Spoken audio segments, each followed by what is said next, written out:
Hi children, I am going to continue the second lesson, that is energy from the sun. Now let us have a quick recap of what we learnt in the previous part of the lesson. We learnt about insolation, terrestrial radiation, solar radiation, greenhouses, angle of incidence, and also we learnt about the factors that influence the temperature of horizontal distribution of a temperature and how the atmosphere gets heated up. Heat balance or heat budget we learnt about, and about global warming and its effects also we discussed. I have given you some homework and I hope you have done it. Now let us enter into the lesson. Now the topic is highest and lowest temperatures.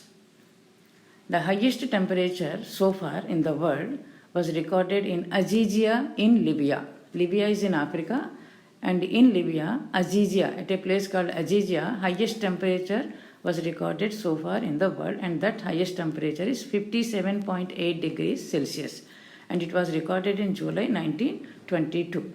And the lowest temperature was recorded in July 1983 in Vostok Station in Antarctica. As you know, Antarctica, it is covered with snow. So the lowest temperature was recorded in Vostok Station in Antarctica in July 1983, and this was minus 89.2 degrees Celsius. And the minimum temperature below is 273.16 degrees Celsius. 273.16 degrees Celsius, and temperature cannot go below this. Now you can see in this map, the places with highest temperature, they are shown in brown. If you observe the textbook, the same map in the textbook, you can see it more clearly. The highest temperatures where they are recorded, they are shown in red color. Here there is no difference between brown and red, so in the textbook you can see it clearly. Now the next one is recording temperature and calculating maximum and minimum temperature. How to record temperatures and how to calculate maximum and minimum temperatures. Now let us see how to calculate the maximum and minimum temperature of a place. Average monthly temperature of Hyderabad is given in the graph. And if you note down the month-wise temperature, it will be like the table given here. Month-wise it is given January to December. You can see the maximum and minimum temperatures in Hyderabad. They are given in this graph, in this table. Let us first see how to note down the maximum and minimum temperatures during 1 month. For this, we have to note down the highest and lowest temperature of the day by using 6 maximum minimum thermometer. You have learnt already about this 6 maximum and minimum thermometer in your 7th class. By using this thermometer, you have to record the maximum and minimum temperature of a day. And like that, all the 30 days you have to record the maximum and minimum temperatures. And at the end of the month, note down all the maximum temperatures of all the 30 days, add them, and now divide it with number of days. You will get the average. Similarly, if you add all the minimum temperatures and divide them with number of days, that is 30, you will get the average maximum and minimum temperature for the month. Now, factors that influence temperature. There are many factors that influence the horizontal distribution of the temperature, and the first and the foremost factor is latitude. As latitude increases, temperature decreases, and vice versa. That means if latitude decreases, temperature increases. If latitude increases, temperature decreases. That means if we are near the equator is 0 degree. If we are near the equator, the temperature is more. And if we move towards the poles, the latitude increases, and towards pole it is very cool. So as the latitude increases, temperature decreases, and vice versa. Equatorial regions are very hot than polar regions. Equatorial regions which receive the direct sun rays, they are hotter than the polar regions. And the second factor which influences the horizontal distribution of temperature is relative distribution of land and water. The land masses, already we have discussed about it in the first part of the lesson. The land masses get heated up quickly and cool down quickly when compared to the water bodies. Water bodies, they cool down slowly and they heat up also slowly when compared to the land masses. And that is why the land masses and the water bodies, though they are located on the same latitude, they record different temperatures. And because of this differential heating and cooling of the land masses and the water bodies, land and sea breezes are caused. And these land and sea breezes, they affect the climate of coastal areas. Now the next factor is distance from the sea. A place located on the sea is cooler during summer and warmer during winter because of the land and sea breezes. And in contrast, places away from the sea are hotter in summer and cooler in winter. Now, the next factor which influences is prevailing winds. The cold polar winds, if they are blowing, they reduce the temperature. Because they are cold polar winds, they reduce the temperature of a place. And hot tropical winds, because they are hot winds, they increase the temperature of a place. And if the soils are dry, they receive more radiation. And if there is forest cover, radiation will be less. And another factor which influences temperature is rainfall. If the rainfall is more, the temperature will be less, and vice versa. If the rainfall is more, temperature will be less, and if the rainfall is less, temperature will be more. Now the next one is moderate climate and extreme climate. Mainly we have two types of climate. One is moderate climate and the other one is extreme climate. What is this moderate climate? Places on the coast have moderate climate, which are on the sea coast, they have moderate climate. That means summers are cool and winters are warm. And that is due to the effect of the land and sea breezes. Due to the effect of land and sea breezes. Why these land and sea breezes are caused? Just now I have explained. Because of the differential heating of land masses and water bodies, these land and sea breezes are caused. And they affect the climate in coastal areas. And because of these land and sea breezes, the coastal areas have moderate type of climate. That means cool summers and warm winters. Summers are cool, winters are warm. For example, Kakinada and Visakhapatnam. Any other place which is located on the sea coast, we can cite as an example. And extreme climate, places away from the sea have extreme climate. That is hot summers and cool winters. Summers are hot and winters are cool. That is extreme type of climate. Now vertical distribution of temperature. Now till now we have discussed about the horizontal distribution of temperature and the factors that affect it. Now the vertical distribution of temperature. As the altitude increases, altitude means height of a place from mean sea level is called as altitude. As the altitude increases, temperature decreases. When we go to higher elevations, temperature decreases. That already we know. And this temperature decreases at the rate of 6 degrees Celsius for 1000 meters of ascent. For every 1000 meters of ascent, 6 degrees Celsius temperature is decreased. That means suppose at the mean sea level the temperature is 30 degrees.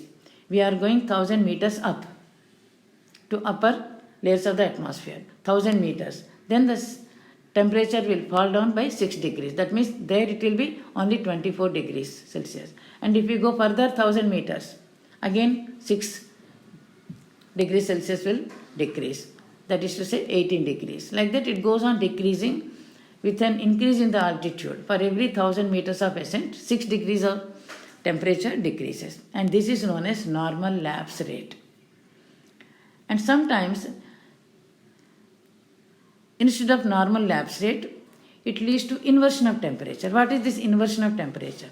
In certain areas and under some specialized conditions, temperature does not decrease with increase in altitude. Just now, like normal lapse rate, we discussed it just now.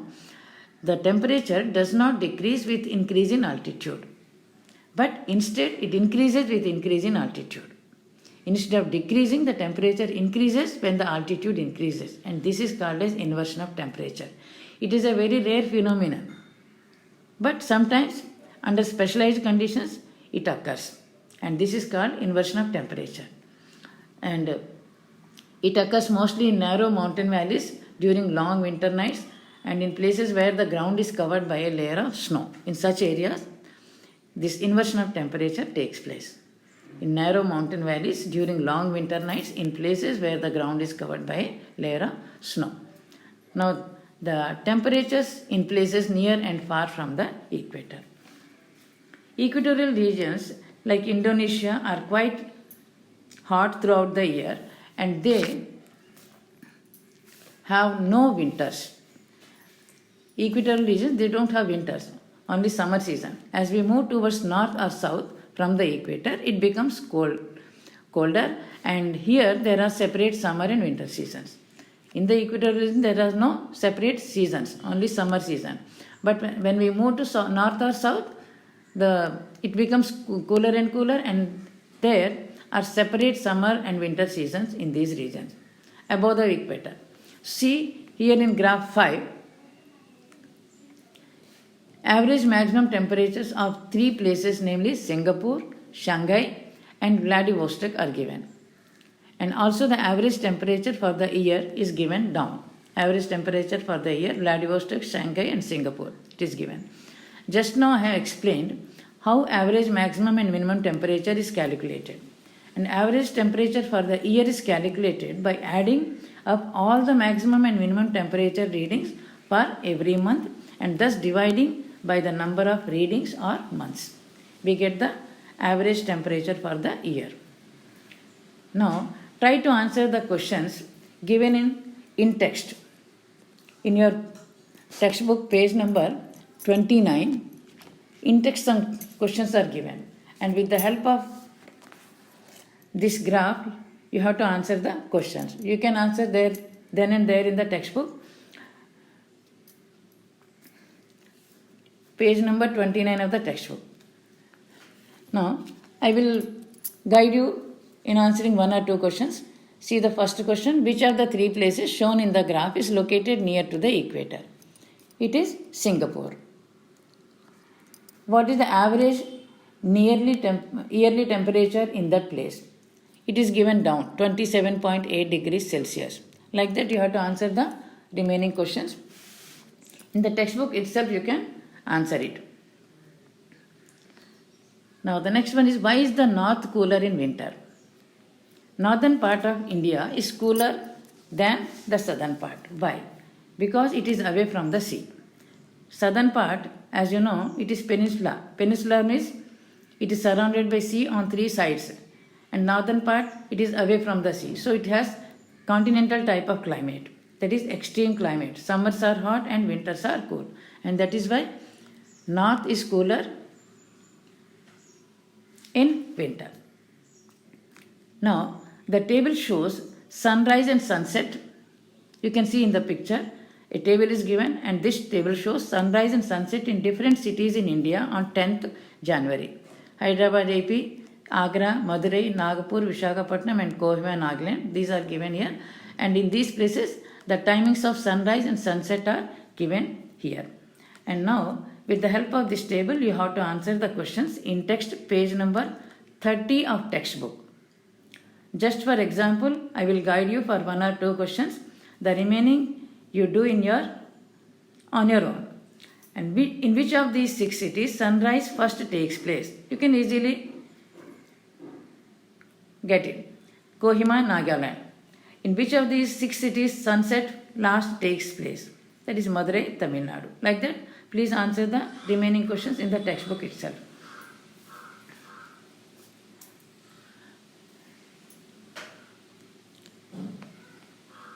Now,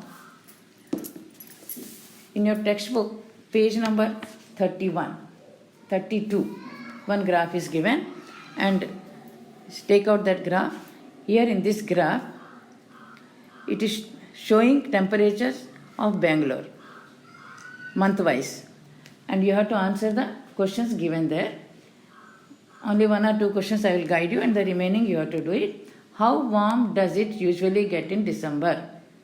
How warm is Bangalore in the month of December? If you see the graph, you can easily find out. What is the minimum and maximum temperature in Bangalore during the month of December?